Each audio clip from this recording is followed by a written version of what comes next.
Les avions qui disparaissent, c'est un sujet qui fascine.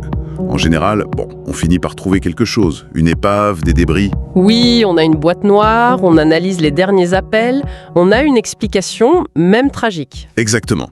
Mais là, imaginez un avion qui se volatilise. Vraiment, aucune trace. Et le plus fou, imaginez qu'il réapparaisse des dizaines d'années plus tard. C'est là qu'on bascule complètement. On quitte le drame pour entrer dans l'impossible. C'est ça. Et aujourd'hui, on a dans nos sources deux histoires absolument dingues. Deux avions qui ont disparu et qui sont revenus. Notre mission, ça va être de décortiquer ces récits, de voir ce qui est présenté comme des faits et où tout ça nous mène. Alors, accrochez-vous, le voyage va être un peu turbulent. On commence avec la première histoire, le vol Panam 914. On est le 2 juillet 1955. L'avion quitte New York, direction la Floride. Vol de routine, 57 passagers, 4 membres d'équipage. Le ciel est dégagé, tout va bien. Et puis, soudainement, plus rien sur les radars. Et quand on dit plus rien, c'est vraiment le vide. Pas de message de détresse, pas de signal. Il est là, et l'instant d'après, il n'est plus là. Des recherches sont lancées, évidemment. Ça dure des mois. On passe la côte au peigne fin, on sonde l'océan. Et on trouve absolument rien, pas le moindre débris, rien. Du coup, les autorités concluent à un crash en mer. C'est la seule explication logique. Voilà. La compagnie indemnise les familles et l'affaire est classée. Une tragédie, mais une tragédie avec une fin. C'est ce que tout le monde croyait, en tout cas. Et c'est là que l'histoire prend une tournure de science-fiction. Il faut faire un bond de 37 ans. 37 ans. On arrive le 22 mai 1992, à Caracas, au Venezuela. Les contrôleurs aériens voient un point apparaître sur leur radar, un avion non identifié. Il est sur aucun plan de vol, il a émis aucun signal, il est juste là. Ils tentent d'établir le contact. Et ils reçoivent un appel. Et là, l'échange est surréaliste. Le pilote est paniqué. Il demande « Où sommes-nous » Le contrôleur, un certain Juan de la Corte, lui répond et lui demande de s'identifier. Et la réponse du pilote ? C'est « Ici le vol Panam 914, en route pour Miami. On doit atterrir à 9h55. » Le 2 juillet 1955. On peut imaginer le silence dans la tour de contrôle. De la Corte, très calmement, lui annonce qu'il est au-dessus de Caracas et que la date est le 22 mai 1992. La source décrit qu'on entend un long silence, puis la respiration très lourde du pilote. Complètement sous le choc. On le saurait à moins. Pendant ce temps, Hall prépare un atterrissage d'urgence. L'avion se pose. Et là, nouvelle surprise. C'est un Douglas DC-4. Un vieil avion à hélice, une antiquité. Ça fait des décennies qu'on n'utilise plus ça pour les vols commerciaux. Et à travers la radio, les contrôleurs entendent l'agitation, les cris des passagers en fond. Le personnel au sol s'approche de l'avion. Et là, le pilote se met à crier dans la radio « Non, ne vous approchez pas, on repart maintenant !» C'est ça qui est fou. Il vient de faire un atterrissage d'urgence, ses passagers sont en panique et il veut redécoller. Qu'est-ce qui a pu lui faire si peur au sol? La source ne le dit pas. Mais avant que quiconque puisse réagir, il remet les gaz et repart. Incroyable. Une seconde disparition. L'armée de l'air vénézuélienne envoie 3 chasseurs à sa poursuite. Ils ne le trouvent pas. Disparu à nouveau des radars. Sauf que, quelques heures plus tard, il réapparaît. Et il atterrit à sa destination d'origine, Miami. Le personnel de l'aéroport doit halluciner. Il voit débarquer cet avion des années 50, en parfait état. Ils interrogent tout le monde, les passagers, l'équipage, pendant des heures. Et la conclusion est ahurissante. Personne n'a vieilli, pas d'un seul jour. Ils sont exactement comme en 1955. La grande question, évidemment, c'est où est-ce qu'ils étaient pendant ces 37 ans? On parle de triangle des Bermudes, de portail temporel. Voilà, toutes les théories les plus folles sortent. Mais avant d'analyser ces théories, il y a un détail. Un détail qui change tout. Oui. L'origine de l'histoire. Vous avez fait des recherches? Exactement. Et si on remonte le fil, on découvre que l'histoire du vol Panam 914 a été publiée pour la première fois en 1985, dans un tabloïd américain, le World Weekly News. Attendez, un tabloïd? Oui, un journal qui était célèbre pour ses histoires, disons, sensationnelles. C'est-à-dire complètement inventées. C'est ça.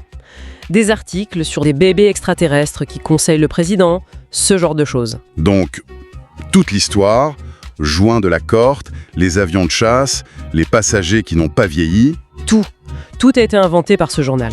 C'est une information capitale. Ça change toute la perspective. Ça change absolument tout. Il n'y a jamais eu de vol Paname 414 qui a disparu en 1955. C'est une pure fiction C'est fascinant de voir comment une légende urbaine peut naître comme ça. et se propager surtout avec Internet où elle a connu une seconde vie. D'accord. Donc, le cas Paname, c'est un canular. C'est une déception, mais c'est instructif. Sauf que nos sources ne s'arrêtent pas là. Elles enchaînent sur un autre cas. Un cas beaucoup plus sombre et à première vue beaucoup plus difficile à écarter. On change de décor. 4 septembre 1954. Le vol 513 de Santiago Airlines. Il décolle d'Aachen, en Allemagne de l'Ouest, pour Porto Alegre, au Brésil. 88 passagers, 4 membres d'équipage. Un long vol de 18 heures. Et quelques heures après le décollage, au-dessus de l'Atlantique, il disparaît. Exactement comme le Paname. Aucune trace, pas de débris, rien. 92 personnes déclarées perdues en mer. Et là encore, on fait un saut dans le temps. 35 ans plus tard, 12 octobre 1989, à Porto Alegre. La destination initiale. Les contrôleurs aériens repèrent un vieil avion non identifié sur leur radar. Il n'a établi aucun contact radio et il est en train de faire une manœuvre d'atterrissage. Au sol, ils l'observent avec des jumelles. Et là, c'est le choc. Sur le flanc de l'appareil, ils lisent Santiago Airlines. Une compagnie qui a fait faillite en 1956. Voilà. Plus de 30 ans auparavant. C'est la panique. Ils ont affaire à un avion fantôme. Ils préparent la piste en urgence en craignant le pire. Et pourtant, L'avion se pose parfaitement. Un atterrissage impeccable. une fois au sol, les moteurs tournent au ralenti. Mais personne ne sort. Les portes restent fermées. Un silence angoissant. Le personnel de l'aéroport appelle la sécurité. Ce sont eux qui vont forcer une porte pour entrer. Et ce qu'ils découvrent à l'intérieur, c'est là que l'histoire devient un film d'horreur. C'est le mot juste. Tous les passagers, l'équipage, sont à leur place, ceinture bouclée. Mais ce ne sont que des squelettes. Des squelettes. 92 squelettes, assis, comme pour un vol normal. C'est une image absolument glaçante. Et le pire, c'est dans le cockpit. Le squelette du pilote, un certain Miguel Victor Curie, a encore ses mains osseuses sur les commandes. Et les moteurs tournaient qu'encore. Mais Comment un squelette a-t-il pu poser l'avion? C'est impossible. c'est la question à 1 million. Le gouvernement brésilien lance une enquête, mais la garde secrète. Le rapport officiel est très vague. Il dit juste que l'avion est apparu et a atterri en toute sécurité. Ce qui alimente évidemment tous les soupçons, le gouvernement cache quelque chose. Et des théories émergent. On parle d'un trou de verre, un tunnel dans l'espace-temps. Des chercheurs accusent le gouvernement de dissimuler des preuves. C'est une histoire encore plus détaillée que la première. Mais J'ai une question. L'origine de cette histoire? on y vient. C'est le cœur de l'affaire, Ne me dites pas que ça vient? du même endroit. Non, c'est pas vrai. Et si l'histoire du vol Santiago 513 a été publiée pour la première fois en novembre 1989 Par le World Weekly News. par le World Weekly News, exactement. Les deux histoires viennent du même tabloïd. C'est incroyable. C'est la même usine à fiction, et c'est ça la vraie découverte de notre analyse. Le sujet, ce n'est pas de savoir si c'est réel, ça ne l'est pas. Le vrai sujet, c'est de comprendre comment un seul journal a pu créer 2 légendes urbaines aussi tenaces. Qui sont encore débattus aujourd'hui comme de vrais mystères. La question n'est plus comment un avion voyage dans le temps, mais comment on crée une légende aussi parfaite. Précisément. Et la recette du World Weekly News était brillante. D'abord, on part d'une angoisse réelle, la peur de l'avion, les disparitions. C'est universel. Ensuite, on ajoute des détails crédibles. Des noms de compagnie, des dates, des lieux, des modèles d'avions. Ça donne une impression d'authenticité. 3e ingrédient, l'élément extraordinaire, présenté comme un fait. Des passagers qui ne vieillissent pas, des squelettes aux commandes. C'est le crochet, ce qui rend l'histoire inoubliable. Et pour justifier le tout, on utilise un terme pseudo-scientifique, le trou de verre. Parlons-en de ce trou de verre. À la base, ça vient de la physique, de la théorie d'Einstein. C'est un concept sérieux. Un raccourci dans l'espace-temps. C'est ça. Mais, et c'est un mais énorme, pour que ça existe et qu'on puisse le traverser, il faudrait une matière exotique, avec une masse négative. Quelque chose qu'on n'a jamais observé. Donc quand le tabloïd utilise ce mot, On est plus dans Star Trek que dans la physique. exactement, c'est le mot parfait pour donner une illusion de plausibilité sans avoir à prouver quoi que ce soit. Et le dernier ingrédient de la recette, le complot. Le gouvernement qui cache la vérité. Et ça, c'est un coup de génie. Ça explique pourquoi il n'y a aucune preuve officielle. L'absence de preuve devient la preuve du complot. Le système se boucle sur lui-même, c'est pour ça que c'est si difficile à démonter. Tout à fait. Même si on prouve que ça vient d'un tabloïd, certains diront que c'est un journaliste qui a fait fuiter la vraie histoire sous couvert de fiction. On a là le schéma directeur de beaucoup de théories du complot moderne, en fait. Ce qui pose une question intéressante. Pourquoi est-ce que ça marche si bien?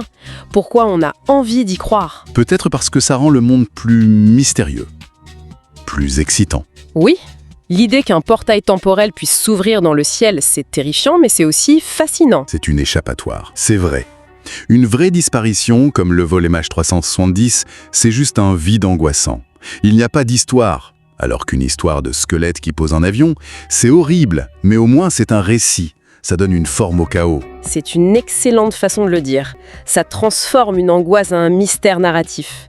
Ça nous donne quelque chose à débattre, à imaginer. Donc, pour résumer, on est parti sur les traces d'avions voyageurs temporels. Pour finalement faire l'autopsie de la fabrication de mythes modernes. On a vu comment 2 fictions d'un tabloïd sont devenues des légendes virales. Et cela nous laisse avec une réflexion qui est peut-être plus profonde que celle des sources. La vraie question, c'est pas de savoir si un avion peut traverser un trou de verre. C'est de comprendre comment une histoire peut voyager si bien à travers notre culture. Combien de ces grands mystères inexpliqués qu'on connaît tous ne sont en fait que ça, des fictions très bien racontées dont on a juste oublié de vérifier la source.